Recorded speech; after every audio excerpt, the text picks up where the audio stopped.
ಸಂದೇಹ ಸಮಾಧಾನದ ವೀಕ್ಷಕರಿಗೆಲ್ಲ ನನ್ನ ನಮಸ್ಕಾರಗಳು. ನಾನು ನಿಮ್ಮ ಡಾಕ್ಟರ್ ವೃಂದಾ ಸಂಗಮ್. ಪ್ರತಿ ವಾರದ ನಮ್ಮ ಸಂದೇಹ ಸಮಾಧಾನದ ಮಾಲಿಕೆಯಲ್ಲಿ ನಾವು ನಿಮ್ಮಲ್ಲಿ ಏನಾದರೂ ಸಂದೇಹಗಳಿದ್ದರೆ ತಿಳಿಸಿದಲ್ಲಿ ಅವುಗಳಿಗೂ ಉತ್ತರ ಹುಡುಕೋಣ ಎಂದು ಹೇಳುತ್ತಲೇ ಇರ್ತೇವೆ. ಈ ವಾರ ಹುಬ್ಬಳ್ಳಿಯಿಂದ ಶ್ರೀಮತಿ ವೀಣಾ ಬರ್ಗಿಯವರು ತಮ್ಮ ಸಂದೇಹವನ್ನು ಕಳಿಸಿದ್ದಾರೆ. ಈ ವಾರದ ಪ್ರಶ್ನೆಗಳು ಅವರ ಸಂದೇಹಗಳೇ. ಶ್ರೀಮತಿ ವೀಣಾ ಬರ್ಗಿ ಇವರಿಗೆ ಸಂದೇಹ ಸಮಾಧಾನದ ತಂಡ ಅಭಿನಂದಿಸುತ್ತದೆ. ಕಳೆದ 2-3 ವಾರಗಳ ಹಿಂದೆ ಈ ಮಾಲಿಕೆಯಲ್ಲಿ ಸ್ತ್ರೀಯರ ಸಾಧನೆಯ ಬಗ್ಗೆ ಪ್ರಶ್ನೆಗಳಿದ್ದವು. ಈ ಸಂದೇಹಗಳಿಗೆ ಪೂರಕವಾಗಿ ಇನ್ನೂ ಮೊದಲಿನ ಪ್ರಶ್ನೆಗಳನ್ನು ಈ ವಾರ ನೋಡೋಣ. ಹೀಗೆಯೇ ನಿಮ್ಮೊಳಗೇನಾದರೂ ಸಂದೇಹಗಳು ಇದ್ದರೆ ನಮಗೆ ಕಾಮೆಂಟ್ ಮಾಡಿರಿ, ಅದನ್ನು ನಾವು ನೋಡ್ತೀವಿ ಮತ್ತು ಆ ಪ್ರಶ್ನೆಗಳಿಗೆ ಮುಂದಿನ ಸಂಚಿಕೆಗಳೊಳಗೆ ಉತ್ತರಿಸಲಿಕ್ಕೆ ಪ್ರಯತ್ನ ಮಾಡ್ತೀವಿ. ಅಥವಾ ನೇರವಾಗಿ ನನಗೇ ತಿಳಿಸಿದರೂ ಆದೀತು. ಒಟ್ಟಿನಲ್ಲಿ ಈ ಮಾಲಿಕೆಯ ಪ್ರಯೋಜನವನ್ನು ಪಡೆದುಕೊಳ್ಳ್ರಿ. ಇಲ್ಲಿ ನಮ್ಮಲ್ಲಿ ಮೂಡಿರುವ ಸಂದೇಹಗಳಿಗೆ ಸಮಾಧಾನ ಪಡೆದುಕೊಳ್ಳೋದು ಮುಖ್ಯ. ಒಂದು ವಾರಕ್ಕೆ 3 ಪ್ರಶ್ನೆಗಳಿಗೆ ಸಮಾಧಾನದ ಉತ್ತರಗಳು ದೊರೀತಾವ. ಈ ವಾರ ಶ್ರೀಮತಿ ವೀಣಾ ಬರ್ಗಿಯವರು ವಿಷ್ಣು ಸಹಸ್ರನಾಮ ಪಠಣೆಯ ಬಗ್ಗೆ 3 ಪ್ರಶ್ನೆಗಳನ್ನು ಕೇಳ್ತಾರೆ. ಇದಕ್ಕೆ ಡಾಕ್ಟರ್ ಸುಧಾ ನರಸಿಂಗರಾವ್ ದೇಶಪಾಂಡೆ ಇವರು ವೇದ, ಉಪನಿಷತ್ತು, ಪುರಾಣಗಳ ಆಧಾರದ ಮೇಲೆ ಉತ್ತರಗಳನ್ನು ಕೊಡ್ತಾರೆ. ಈ ವಾರದ ಮೊದಲನೇ ಪ್ರಶ್ನೆ, ಸ್ತ್ರೀಯರಿಗೆ ವಿಷ್ಣು ಸಹಸ್ರನಾಮ ಪಠಣೆಗೆ ಅವಕಾಶ ಇಲ್ಲ, ಯಾಕೆ? ಮಧ್ವಮತದ ಅನುಯಾಯಿಗಳಾದರೂ ವಿಷ್ಣು ಸರ್ವೋತ್ತಮತ್ವವನ್ನು ಆಚರಿಸಿದರೂ ವಿಷ್ಣು ಸಹಸ್ರನಾಮ ಪಾರಾಯಣಕ್ಕೆ ಅಧಿಕಾರ ಇಲ್ಲ ಅಂದರೆ ಯಾಕೆ? ಸ್ತ್ರೀಯರಿಗೆ ವೇದಾಧಿಕಾರವೂ ಇಲ್ಲ, ಏಕೆ? ಈ 3 ಪ್ರಶ್ನೆಗಳಿಗೆ ಡಾಕ್ಟರ್ ಸುಧಾ ನರಸಿಂಗರಾವ್ ದೇಶಪಾಂಡೆ ಅವರಿಂದ ಸಮಾಧಾನಕರ ಉತ್ತರಗಳನ್ನು ಪಡೆಯೋಣ. ಹರೇ ಶ್ರೀನಿವಾಸ. ಎಲ್ಲ ಅಧ್ಯಾತ್ಮ ಬಂಧುಗಳಿಗೆ ನನ್ನ ಅನಂತ ನಮಸ್ಕಾರಗಳು. ಶ್ರೀ ಗುರುಭ್ಯೋ ನಮಃ, ಪರಮ ಗುರುಭ್ಯೋ ನಮಃ, ಶ್ರೀಮದ್ ಆನಂದ ತೀರ್ಥ ಭಗವತ್ಪಾದಾಚಾರ್ಯ ಗುರುಭ್ಯೋ ನಮಃ. ಕಲ್ಯಾಣಾತ್ಮತಗಾತ್ರಾಯ ಕಾಮಿತಾರ್ಥಪ್ರದಾಯನೆ ಶ್ರೀಮದ್ ವೆಂಕಟಗಿರಿನಾಥಾಯ ಶ್ರೀನಿವಾಸಾಯತೆ ನಮಃ. ಸಂದೇಹ ಸಮಾಧಾನ ಈ ಒಂದು ಪ್ರಶ್ನೋತ್ತರ ಮಾಲಿಕೆಯಲ್ಲಿ ತಮ್ಮೆಲ್ಲರ ಮುಂದೆ ಇವತ್ತು ಹೊಸ ಒಂದು ವಿಷಯಗಳನ್ನು ತರ್ತಾ ಇದ್ದೇವೆ ಅಂತ ಹೇಳ್ತಾ, ಮೊಟ್ಟ ಮೊದಲಿಗೆ ಪ್ರಶ್ನೆ ಕೇಳ್ತಾ ಇದ್ದಾರೆ, ಸ್ತ್ರೀಯರಿಗೆ ವಿಷ್ಣು ಸಹಸ್ರನಾಮ ಪಠಣೆಗೆ ಅವಕಾಶವಿಲ್ಲ, ಏಕೆ ಅಂತ. ತುಂಬ ಉತ್ತಮವಾದ ಪ್ರಶ್ನೆ. ಹಲವಾರು ಸ್ತ್ರೀಯರಲ್ಲಿ ಇದು ಜಿಜ್ಞಾಸೆ ಉಂಟು. ಇನ್ನು ನಾವು ನೋಡೋದಾದರೆ ಮಹಾಭಾರತ ರಚನೆ ಮಾಡೋದು ವೇದವ್ಯಾಸರು ಹೇಳೋದು, ಸ್ತ್ರೀ ಶೂದ್ರ ಬಂಧುಗಳಿಗಂತಲೇ ನಾನು ಮಹಾಭಾರತವನ್ನು ರಚನೆ ಮಾಡಿದ್ದೇನೆ ಅಂತ ಅವರು ಹೇಳ್ತಾ ಇದ್ದಾರೆ. ಅಂದರೆ ಮಹಾಭಾರತದ ಹೃದಯ ಭಾಗ ಅಂತಲೇ ವಿಷ್ಣು ಸಹಸ್ರನಾಮ ಹಾಗೂ ಭಗವದ್ಗೀತೆಯನ್ನು ಕರಿತೀವಿ. ಆ ದೃಷ್ಟಿಯಿಂದ ನಾವು ನೋಡಿದರೆ ಇವು ಎರಡನ್ನೂ ನಾವು ಬಿಟ್ಟರೆ ಮುಖ್ಯ ಹೃದಯ ಭಾಗವಾದ ಪುರಾಣದ ಪಂಚಮ ವೇದ ಅಂತ ಕರೆಸ್ಕೊಂಡಂತಹ ಈ ಮಹಾಭಾರತದ ಅರ್ಥಚಿಂತನೆಗಳು, ನೀತಿಗಳು, ಅದರೊಳಗಿರುವ ತತ್ವಚಿಂತನೆ, ಸಂಹಿತೆ ಪ್ರತಿಯೊಂದು ನಮಗೆ ವಂಚಿತರಾಗ್ತೀವಿ. ಆ ದೃಷ್ಟಿಯಿಂದ ನೋಡೋದಾದರೆ ಮುಖ್ಯವಾಗಿ ಇದು ಪಠಣೆ ಮಾಡಲೇಬೇಕು. ಯಾಕಂತಂದರೆ ಕೆಲವೊಂದು ನಾವು ನೋಡ್ತೀವಿ, ಉಡುಪಿ ಮೊದಲಾದ ಕ್ಷೇತ್ರಗಳಲ್ಲೆಲ್ಲ ಸಂಸ್ಕೃತ ಅಭ್ಯಾಸ ಮುಖ್ಯವಾಗಿ ಅದರಲ್ಲಿ ಸಂಸ್ಕೃತ ಇದ್ದದರಿಂದ ಸಂಸ್ಕೃತ ಅಧ್ಯಯನ ಆಗಬೇಕು ಅನ್ನೋ ದೃಷ್ಟಿಯಿಂದ ವೇದ ಪಾರಾಯಣ ಇಲ್ಲ ಅಂತ, ಪಠಣೆಗೆ ಅವಕಾಶ ಇಲ್ಲ ಅಂತ ಅಂತಾರೆ. ಹೊರತಾಗಿ ವಿಷ್ಣು ಸಹಸ್ರನಾಮ ಸ್ತ್ರೀಯರು ಹೇಳಬಹುದು. ಈ ಒಂದು ಯಾಕೆ ನಾನು ಈ ವಿಷಯವನ್ನು ಹೇಳ್ತಾ ಇದ್ದೇನೆ ಅಂತಂದರೆ, ಹಿಂದೆ ತತ್ವಜ್ಞಾನ ಸಮ್ಮೇಳನ ಮೈಸೂರಿನಲ್ಲಿ ನಡೆದಂಥ ತತ್ವಜ್ಞಾನ ಸಮ್ಮೇಳನದಲ್ಲಿ ಶ್ರೀ ವಿದ್ಯಾಮಾನ ತೀರ್ಥರು, ತಮಗೆಲ್ಲ ಗೊತ್ತು, ಉಡುಪಿ ಮಠದ ದೊಡ್ಡ ಮಹಾನ್ ತಪಸ್ವಿ ಅಂತಹ ಶ್ರೀಗಳವರು ಒಂದು ಸಭೆ ನಡೆದಾಗ ಇದೇ ರೀತಿಯೇ ಒಂದು ಚರ್ಚೆಗೆ ಅವಕಾಶ ಆಯಿತು. ವಿಷ್ಣು ಸಹಸ್ರನಾಮ ಹೇಳಬಾರ್ದು ಅಂತ ಒಬ್ಬ ಪಂಡಿತರು ಅಂದ ತಕ್ಷಣ ವಿದ್ಯಾಮಾನ್ಯರು ಬಂದು ಇಲ್ಲ, ಸ್ತ್ರೀಯರು ಹೇಳಬಹುದು, ಹೇಳಿದರೂ ಏನೋ ಅವರಿಗೆ ಏನಾದರೂ ಪಾಪ ಅಂತ ಭಗವಂತನ ನಾಮಸ್ಮರಣೆಯಿಂದ ಏನಾದರೂ ಪಾಪ ಅಂತ ಬಂತು ಅಂತಂದರೆ ಅದು ನನಗೆ ಬರಲಿ, ವಿದ್ಯಾಮಾನ್ಯರಿಗೆ ಬರಲಿ ಅಂತ ನೀವು ಪ್ರಾರ್ಥನೆ ಮಾಡಿ ಹೇಳಿ ನೋಡೋಣ ಅಂತ ಅಂದ್ರಂತೆ. ಅಂದರೆ ಇಷ್ಟು ಘಂಟಾಘೋಷವಾಗಿ ಹೇಳಬೇಕಾಯಿತು ಅಂದರೆ ಅದಕ್ಕೆ ಮಹತ್ವವನ್ನು ನಾವು ಗುರುಗಳ ಮುಖಾಂತರನೇ ಅರ್ಥ ಮಾಡ್ಕೋಬೇಕು. ಅದಕ್ಕೆ ಇರುವ ಒಂದು ದೃಷ್ಟಿ. ಅದರ ಜೊತೆಗೆ ಏನಂತಂದರೆ ನಾವು ಇಲ್ಲಿ ವಿಚಾರ ಮಾಡೋದು ಮುಖ್ಯವಾಗಿ ಅದಕ್ಕೆ ಒಬ್ಬ ಗುರು ಬೇಕು, ಸರಿಯಾಗಿ ಉಚ್ಚಾರ ಬೇಕು, ಸಂಸ್ಕೃತ ಅಪಭ್ರಂಶ ಆಗಬಾರದು ಅನ್ನೋ ದೃಷ್ಟಿಯಿಂದ ಮಾತ್ರ. ಮತ್ತು ಅದರಲ್ಲಿ ವೈಜ್ಞಾನಿಕವಾಗಿ ಅದನ್ನು ಹೇಳ್ತಾರೆ, ರೋಗಾರ್ಥೋ ಮುಚ್ಚೇತ ರೋಗಾತ್ ಬದ್ಧೋ ಮುಚ್ಚೇತ ಬಂಧನಾತ್, ಭಯಾನ್ ಮುಚ್ಚೇತ ಭೀತಸ್ತು ಮುಚ್ಚೇತ ಆಪನ್ನಾಪದ. ಪ್ರತಿಯೊಂದು ರೋಗಗಳು ನಾವು ನೋಡ್ತೇವೆ 72,000 ನಾಡಿಗಳು ಜಾಗೃತ ಆಗ್ತಾವಂತೆ ವಿಷ್ಣು ಸಹಸ್ರನಾಮ ಪಾರಾಯಣದಿಂದ.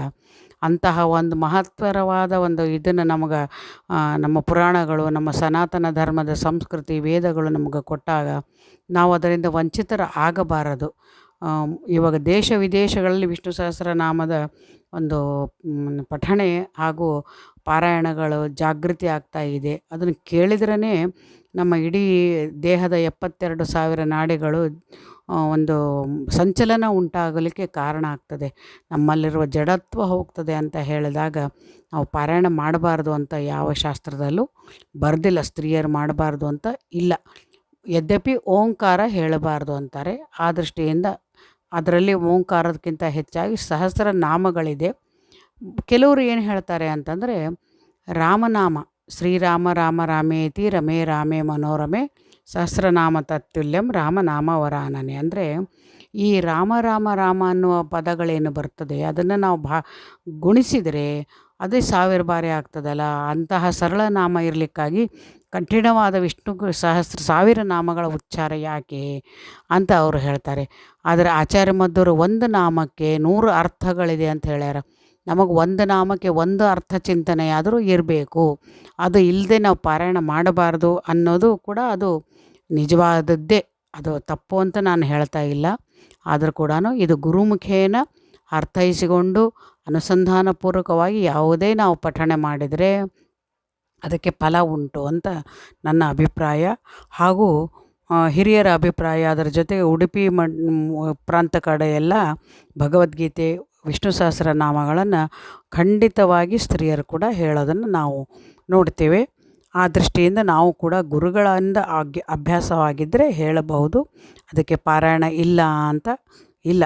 ಮತ್ತು ಎರಡನೇ ಪ್ರಶ್ನೆ ಕೇಳ್ತಾರೆ, ಮಧ್ವ ಮತದ ಅನುಯಾಯಿಗಳಾಗಿ ವಿಷ್ಣು ಸರ್ವೋತ್ತಮತ್ವವನ್ನು ಆಚರಣೆ ಮಾಡಿದರೂ ವಿಷ್ಣು ಸಹಸ್ರನಾಮ ಪಾರಾಯಣ ಇಲ್ಲ ಅಂತಂದರೆ ಇದು ನೋಡಿ, ಇದು ನಿಜವಾಗಿದ್ದು ಸಂದಿಗ್ಧದ ವಿಚಾರ. ಖಂಡಿತ ಹೌದು. ಯಾಕಂದರೆ ಹರಿ ಸರ್ವೋತ್ತಮತ್ವವನ್ನು ಸಾರುವಂತಹ ಮತದಲ್ಲಿ ನಾವು ಇದ್ದು ಆ ಹರಿಯನ್ನು ಒಂದು ಕುರಿತಾಗಿ ನಾವು ನಾಮಗಳು ಹೇಳೋದ್ರಲ್ಲಿ ಅಪರಾಧ ಅಂತ ಎಂದೂ ಇಲ್ಲ. ಭಗವಂತನ ನಾಮಕ್ಕೆ ಬಹಳ ಮಹತ್ವ ಉಂಟು ಅಂತ ಕೃಷ್ಣಾಮೃತ ಮಹಾರ್ಣವ, ಭಾಗವತ, ಅನೇಕ ಪುರಾಣಗಳು, ಅಜಾಮಿಳನ ಕಥೆ ನಮಗೆಲ್ಲ ಸಾರ್ತದೆ. ಅದನ್ನು ಎಲ್ಲ ನಾವು ಅರ್ಥೈಸ್ಕೊಂಡು ನೋಡಿದರೆ ಪಾಪ ಅಂತೂ ಬರುವುದಿಲ್ಲ ನನ್ನ ಅಭಿಪ್ರಾಯದ ಪ್ರಕಾರ.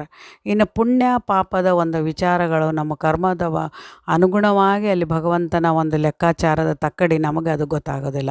ಆ ದೃಷ್ಟಿಯಿಂದ ಪಾಪ ಬರೋದಿಲ್ಲ.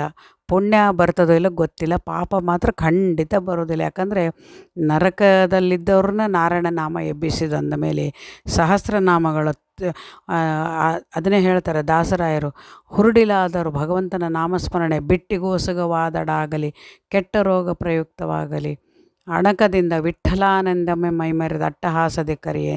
ನಮ್ಮೆಲ್ಲ ದುರಿತಗಳು ನಾಶ ಆಗ್ತವೆ, ರೋಗಗಳ ನಾಶ ಆಗ್ತವೆ. ನರಸಿಂಹ ಅಂತ ಅಂದರೆ, ರಾಮ ಅಂದರೆ, ಕೃಷ್ಣ ಅಂದರೆ ಅಂದಮೇಲೆ ಅಚ್ಯುತ, ಅನಂತ, ಗೋವಿಂದ, ಹೀಗೆ ಪ್ರತಿಯೊಂದು ನಾಮಗಳ ಮಹಿಮೆಗಳು ನಮಗೆ ಸಾರಿ ಹೇಳುವಾಗ ವಿಷ್ಣು ಸಹಸ್ರನಾಮದಲ್ಲಿರುವಂತಹ ಅದರದ್ದು ಒಂದು ತರಂಗಗಳು, ಒಂದು ಅದರಲ್ಲಿ ಹೊರಹೊಮ್ಮುವಂಥ ಸಾಮಗಾಯನದ ತರಂಗಗಳೇನಿದ್ದದ ಆ ತರಂಗಗಳು ಏನಂತಂದರೆ ನಿಜವಾಗಿ ನಮ್ಮ ಇಡೀ 72,000 ನಾಡಿಗಳಲ್ಲಿರೋ ತತ್ವಾಭಿಮಾನಿ ದೇವತೆಗಳು ಹಾಗೂ ಅಲ್ಲಿರುವಂತಹ ಭಗವದ್ ರೂಪಗಳು ಪ್ರತಿಯೊಂದರದ ನಮಗೆ ಅನುಸಂಧಾನಕ್ಕೆ ಬರಲಿಕ್ಕೆ ಅದು ಸಾಧ್ಯ ಆಗ್ತದೆ. ಬರ್ತಾ ಬರ್ತಾ ಕ್ರಮೇಣವಾಗಿ ಅದನ್ನು ಯಾರು ಹೇಳ್ತಾರೆ ಅಂತಂದರೆ ಹೇಳ್ತಾರೆ, ಆರ್ತ ವಿಷಣ್ಣ ಶಿಥಿಲಾಶ್ಚ ಭೀತ ಘೋರೇಶು ಚ ವ್ಯಾಧಿಷು ವರ್ತಮಾನ ಸಂಕೀರ್ತೆ ನಾರಾಯಣ ಶಬ್ದ ಮಾತ್ರ ವಿಮುಕ್ತ ದುಃಖ ಸುಖಿನೋ ಭವಂತಿ. ಅಂದರೆ ಆರ್ತರು, ವಿಷಣ್ಣರು, ಜೀವನದಲ್ಲಿ ಹತಾಶರಾದವರು, ನನ್ನ ನಾಮಗಳನ್ನು ಸ್ಮರಣೆ ಮಾಡಿದರೆ ಅವರಿಗೆ ಒಳ್ಳೆಯದಾಗ್ತದೆ ಅಂತ ಇಷ್ಟು ಅದರ ಫಲಸ್ತುತಿಗಳಿದ್ದಾಗ ಅದನ್ನು ಹೇಳದೆ ನಾವು ವಂಚಿತರಾಗೋದು ಬೇಡ ಅನ್ನೋ ದೃಷ್ಟಿಯಿಂದ ಕೂಡ ಖಂಡಿತ ಹೇಳಬಹುದು. ಸಾಧ್ಯವಾದಷ್ಟು ಗುರುಗಳ ಮುಖೇನ ಅಥವಾ ವಿಷ್ಣು ಸಹಸ್ರನಾಮದ ಅರ್ಥ ಚಿಂತನೆಗಳನ್ನು ಈಗ ಹಲವಾರು ಪುಸ್ತಕಗಳು ಬಂದಿದೆ. ಆ ದೃಷ್ಟಿಯಿಂದ ಅದನ್ನು ನಾವು ನೋಡಿಕೊಂಡು ಅಭ್ಯಾಸ ಮಾಡಿಕೊಂಡು ಹೇಳೋದರಲ್ಲಿ ತಪ್ಪು ಏನೂ ಇಲ್ಲ, ಒಂದು ದೃಷ್ಟಿ. ಇನ್ನು ಕೆಲವರು ಅವರವರ ಮತಕ್ಕೆ ಅವರವರ ಗುರುಗಳ ಒಂದು ಅಭಿಪ್ರಾಯಕ್ಕೆ ಅನುಗುಣವಾಗಿ ಹೇಳಬಾರದು ಅಂದ ದೃಷ್ಟಿಯಲ್ಲಿ ಉದ್ದಟತನ ಬೇಡ. ನಿಮ್ಮ ಗುರುಗಳನ್ನು ಉಲ್ಲಂಘನ ಮಾಡಿ ಹೋಗೋದೇನು ನನ್ನ ಅಭಿಪ್ರಾಯದಲ್ಲಿ ಅದು ಸರಿ ಅಂತ ಹೇಳಲ್ಲ, ಅದು ನಿಮಗೆ ಬಿಟ್ಟದ್ದು. ಇದನ್ನು ನಾನು ಸರಿ ಅಂತ ಹೇಳಿನಿ ಅಂತಂದರೆ ಅವರಿಗೂ ಕೂಡ ಇದು ಒಂದು ಮನಸ್ಸಿಗೆ ನೋವಾಗೋದು ಬೇಡ. ನಿಮ್ಮ ಗುರುಗಳ ಅಥವಾ ನಿಮ್ಮ ಮತ ಇವತ್ತು ನಾಳೆ ಅದೆಲ್ಲ ಬಂದುಬಿಟ್ಟಿದೆ. ಅದನ್ನೆಲ್ಲ ಅನುಸಾರವಾಗಿ ಪಂಡಿತರು ಪ್ರತಿಯೊಬ್ಬರದ್ದು ವಿಚಾರ ಮಾಡಿಕೊಂಡು, ಈಗ ನಾವು ನೋಡ್ತೀವಿ ದಶಾವತಾರ ಸ್ತುತಿ, ಅದು ಕೆಲವೊಂದು ಕಡೆ ಓಂಕಾರ ಬರ್ತದೆ. ಓಂಕಾರ ಇದ್ದಲ್ಲಿ ಹೇಳಬಾರ್ದು ಅಂದರೆ ತಮ್ಮ ಮನೆಯಲ್ಲಿ ಮಕ್ಕಳಿಗೆಲ್ಲರೂ ಕಲಿಸಿಬಿಟ್ಟಿರ್ತಾರೆ. ಆದರೆ ಜನಸಾಮಾನ್ಯರು ಇದರಿಂದ ವಂಚಿತರಾಗಿದ್ದು, ಅದು ಜನಸಾಮಾನ್ಯರ ಪ್ರಶ್ನೆನೇ ಇಲ್ಲಿ ಬಂದದ್ದು. ಆ ದೃಷ್ಟಿಯಿಂದ ನೋಡಿದ್ರೆ ನಾವು ಯಾಕೆ ಇದರಿಂದ ವಂಚಿತರಾಗಬೇಕು ಅನ್ನೋದು ಅವರಿಗೆ ಒಂದು ಕುತೂಹಲ. ಆ ದೃಷ್ಟಿಯಿಂದ ನಮಗೆ ಗುರುಗಳು, ರಾಯರು, ನಿಯತ ಗುರುಗಳು, ವಾಯುದೇವರು ಸ್ಮರಣೆ ಮಾಡಿ ನಾವು ತಪ್ಪೋ ಸರಿಯೋ ಭಗವಂತನ ಮುಂದೆ ವಿಷ್ಣು ಸಹಸ್ರನಾಮವನ್ನು ಮಾಡಬಹುದು ಅಂತ ನನ್ನ ಅನಿಸಿಕೆಯನ್ನು ತಮ್ಮ ಮುಂದೆ, ನನ್ನ ಅನಿಸಿಕೆ, ನನ್ನ ಅಭಿಪ್ರಾಯ, ಅದಕ್ಕೆ ಒತ್ತು, ಅದಕ್ಕೆ ಕೂಡ ನನ್ನ ಇಚ್ಛೆ. ಯಾಕಂದರೆ ಪೇಜಾವರ ಸ್ವಾಮಿಗಳ ಮುಂದೆ ನಾವು ಪಾರಾಯಣಗಳನ್ನು ಮಾಡಿದ್ದೀವಿ, ಅನುಗ್ರಹ ಪಡೆದಿದ್ದೀವಿ ಅಂತ ಹೇಳ್ತಾ, ಮತ್ತು ಮುಂದಿನ ಇದು ಕೂಡ ಅದೇ ರೀತಿ ಸಂದಿಗ್ಧವಾದ ಪ್ರಶ್ನೆ. ಸ್ತ್ರೀಯರಿಗೆ ವೇದಾಧಿಕಾರವಿಲ್ಲ ಏಕೆ ಅಂತ ಕೇಳ್ತಾ ಇದ್ದಾರೆ. ಸ್ತ್ರೀಯರಿಗೆ ವೇದಾಧಿಕಾರವಿಲ್ಲ ಅನ್ನೋದಕ್ಕೆ ಅಧಿಕಾರ ಅನ್ನೋದು ಏನಂತ ಮೊದಲು ತಿಳ್ಕೊಳ್ಳೋಣ. ವೇದ ಅಂದ್ರೆ ಅರ್ಥ, ವೇದ ಅನ್ನೋದು ಜ್ಞಾನ ಅಂತಂದರೆ ಲೌಕಿಕ ಪಾರಮಾರ್ಥಿಕ ಪ್ರತಿಯೊಂದರದ್ದು ಅದರಲ್ಲಿ ಅಡಗಿದೆ. ಅದನ್ನು ನಾವು ನೋಡೋದಾದರೆ ಆ ವೇದ ನಮಗೆ ಅರ್ಥ ಆಗದೆ ಹೋದರೆ, ಉಪನಿಷತ್ತುಗಳು ಅದರ ಅರ್ಥ ಆಗಲಾರ್ದು ಹೋದಾಗ ಅದರದ್ದು ಪಾರಾಯಣಗಳಿಲ್ಲ ಅಂದಾಗ ಉಪನಿಷತ್ತುಗಳು ಹುಟ್ಟಿತು.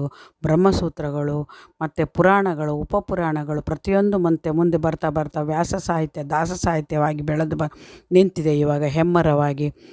ಆ ದೃಷ್ಟಿಯಿಂದ ನೋಡಿದರೆ ಅದೆಲ್ಲ ವೇದಾಂಗಗಳಾದ ತರ್ಕ, ವ್ಯಾಕರಣ ನಾವು ನೋಡ್ತೀವಿ, ಶಾಸ್ತ್ರ, ಮೀಮಾಂಸೆ, ಇವೆಲ್ಲ ವೇದದ ಅಂಗಗಳು. ಅದರಲ್ಲಿ ನಾವು ಅಷ್ಟು ಸಮಗ್ರವಾಗಿ ಅದರೊಳಗೆ ನಾವು ಒಂದು ದೃಷ್ಟಿಯಿಂದ ನಾವು ಅದರಲ್ಲಿ ಭಾಗವಹಿಸದೆ ಹೋದರೂ ಕೂಡ ಜೀವಾತ್ಮ, ಪರಮಾತ್ಮ, ಜಡ, ಪ್ರಕೃತಿ, ಚೇತನ ತತ್ವಗಳ ಚಿಂತನೆಗಳು ನಮಗೆ ಸಾಕಷ್ಟು ಹರಿಕಥಾಮೃತ ಸಾರ ಮೊದಲಾದವುಗಳು ನಮಗೆ ಒದಗಿಸ್ತಾ ಇದೆ. ಅದು ಎಲ್ಲ ಒಂದು ರೀತಿಯಿಂದ ನಾವು ಮಹಾಭಾರತವನ್ನೇ ಪಂಚಮ ವೇದ ಅಂತ ಯಾವ ರೀತಿ ಕರಿತೀವೋ, ಮಹಾಭಾರತ ತಾತ್ಪರ್ಯ ನಿರ್ಣಯವನ್ನು ಅದನ್ನು ಕೆಲವೊಂದು ಗುರುಮುಖೇನ ಅರ್ಥ ಮಾಡಿಕೊಂಡು ಓದೋದು ಬಹಳ ಮುಖ್ಯ. ಅದು ಮೊದಲಿಗೆ ವೇದ ಅನ್ನೋದು ಅರ್ಥ ಏನಂದ್ರೆ ಜ್ಞಾನ. ಅದರ ಜೊತೆಗೆ ವೇದ ಅನ್ನೋದು ಈ ಒಂದು ಯಜ್ಞ ಅದು ಕರ್ಮಕ್ಕೆ ತಕ್ಕಂತೆ ನಮಗೆ ಯಜ್ಞದ ಒಂದು ಫಲಗಳನ್ನು ಕೊಡ್ತದೆ. ಆ ಕರ್ಮ ಹೆಂಗಿರಬೇಕು ಅಂತಂದರೆ ಅದು ಭಕ್ತಿಪೂರ್ವಕವಾಗಿರಬೇಕು, ಸಮರ್ಪಣಾ ಭಾವ ಇರಬೇಕು, ಅಲ್ಲಿ ಯಾವ ಆಡಂಬರ ಇಲ್ಲದೆ ಸತ್ಯವಾಗಿ ಇರಬೇಕು. ನಿತ್ಯ ಸತ್ಯವಾದ ಸ್ವಾಮಿಯನ್ನು ನಾವು ಆ ರೀತಿ ಅರ್ಥ ಚಿಂತನೆ ಮಾಡ್ತಾ ನಾವು ವೇದಗಳನ್ನು ಓದದೆ ಹೋದರೂ ವೇದಗಳ ಅಧ್ಯಯನ ಇತ್ತೀಚೆಗೆ ಅದನ್ನು ಕೂಡ ಮಾಡ್ತಾ ಇದ್ದಾರೆ. ಎಷ್ಟೋ ಜನ ವೇದಗಳ ಅಧ್ಯಯನಗಳಲ್ಲೂ ಕೂಡ ಸ್ತ್ರೀಯರು ತೊಡಗಿದ್ದಾರೆ. ಅದಕ್ಕಿಂತ ಮುಂಚಿತವಾಗಿ ಪುರಾಣ ಕಾಲದಲ್ಲಿ ನಾವು ನೋಡ್ತೀವಿ, ಯಾಜ್ಞವಾಲ್ಕರ ಪತ್ನಿಯರಾದ ಮೈತ್ರೇಯಿ, ಕಾತ್ಯಾಯಿನಿ ಮೊದಲಾದವರು, ಗಾರ್ಗಿ ಮುಂತಾದ ಋಷಿ ಪತ್ನಿಯರೆಲ್ಲ ವೇದಗಳನ್ನು ಪಾರಾಯಣ ಮಾಡ್ತಾಯಿದ್ರು, ವೇದಾಧಿಕಾರಿಗಳಾಗಿದ್ದರು. ಅದರ ಜೊತೆಗೆ ಅಧಿಕಾರ ಅನ್ನೋದೇನು ಅಂತಂದರೆ, ಅಧಿಕಾರ ಅನ್ನೋ ಅರ್ಥ ಇಲ್ಲಿ ಅಧಿಕಾರ ಅಂದರೆ ನಮ್ಮ